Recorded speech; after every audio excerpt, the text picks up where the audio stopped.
네, 안녕하세요. 5조의 발표를 맡은 조지입니다. 저희 조는 여기에서 볼 수 있듯이 웹브라우저의 역사에 대해 설명하려고 하는데요. 앞에 있었던 조들이 너무 잘해서 좀 부담이 되네요.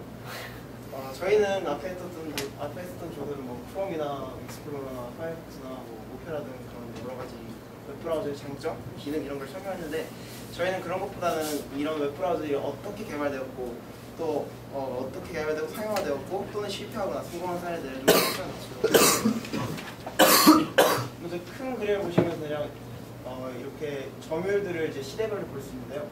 처음에 인터넷 개발 초기 90년대 중반에 가장 큰 점유율을 가지고 있었던 게 바로 이 넷스케이프입니다.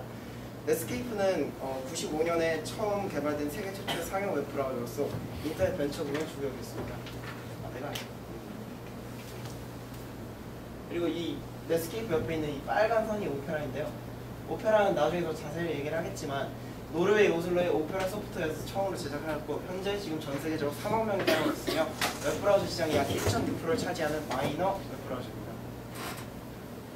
그리고 이 시기에 빼놓을 수 없는 인터넷 하면 가장 먼저 떠오르는 바로 그 웹브라우저인 익스플로러에 대해 설명을 드리겠습니다. 익스플로러는 마이크로소프트사에서 개발한 웹브라우저로서 마이크로소프트 윈도우 운영체제에서 이 소프트웨어를 기본적으로 끼워 팔기 시작을 하면서 사용자가 급격히 증가했습니다. 물론 마이크로소프트사는 나중에 이 끼워 팔기가 문제가 돼서 소송을 당하기도 합니다.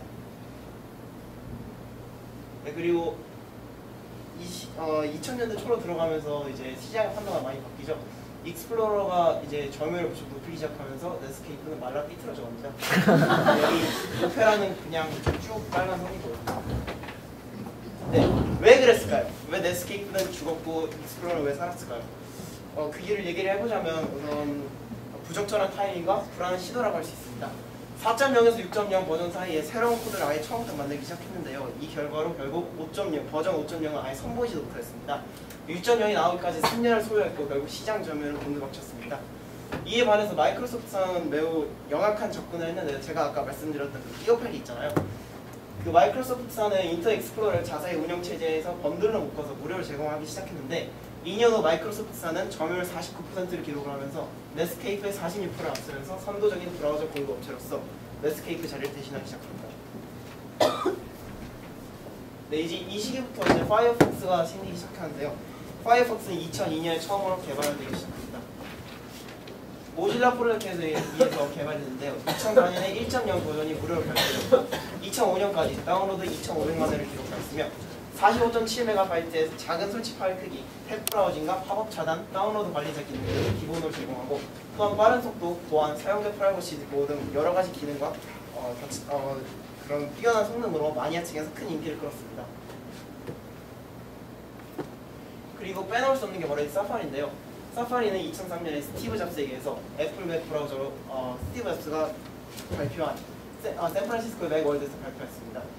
이 사파리는 되게 그 애플 기기, 뭐 맥북이나 아이패드, 아이폰 등 애플의 기기에 굉장히 적합한 최적화된 웹 브라우저로 애플 마니아들 사이에서 되게 유명한 웹 브라우저입니다.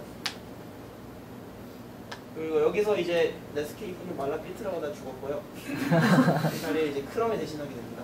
여기 사파리도 보이고 오페라는 처음부터 끝까지 선입니다.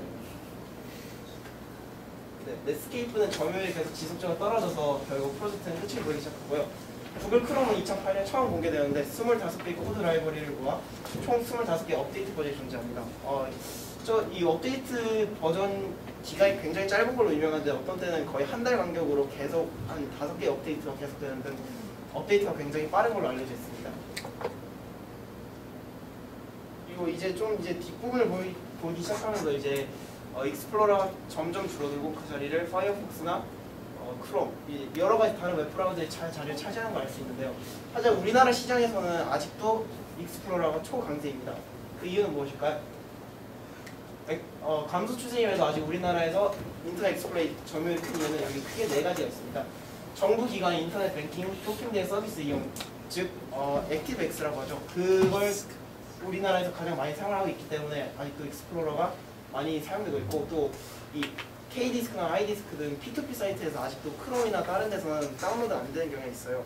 P2P 사이트 굉장히 많이 사용하잖아요. 그러니까 뭐 당연히 우리나라에서 점유율이 이게 더 높을 수밖에 없죠. 또한 호환성 등의 문제가 있는데 블로그에서의 폰트나 뭐 부금, BGM, 백그라운드 뮤직이라는데 이게 플레이가 안 되는 경우가 있어요. 또 각 인터넷 엔진에서 다음 네이버 등에서 툴바를 제공하는데 이게 익스플로러에서만 되기 때문에 아무래도 이런 네 가지 이유 때문에 우리나라에서는 아직도 익스플로러가 초강제인이라고 할 수 있습니다. 그리고 제가 이 오페라가 계속 쭉 선이라고 했잖아요. 이게 오페라가 상당히 그 비운의 웹브라우저라고 할 수 있는데 지금 현재 버전이 12까지 나왔습니다. 근데 오페라가 굉장히 성능도 뛰어나고 속도도 빠른 걸로 알려져 있는데 이 오페라가 사실 2005년 9월까지 유료였어요. 그리고 또 홍보가 부족했으면 아예 인터넷 익스플로러에 비해 호환성이 떨어졌기 때문에 크롬에 비해서도 낮고 계속 그냥 아까 보였던 이 여기서도 쭉 선으로밖에 없습니다. 네, 하지만 이제 오페라가 좀 바뀌고 있는데 근래 들어서 오페라는 무료로 전환을 했고 또 모바일용 브라우저 시장 점유율 총력을 들으면서 브라우저 시장에서 점유율 확대를 꾀하고 있습니다. 또 웹킷으로 전환을 통해서 호환성 문제를 해결하였습니다.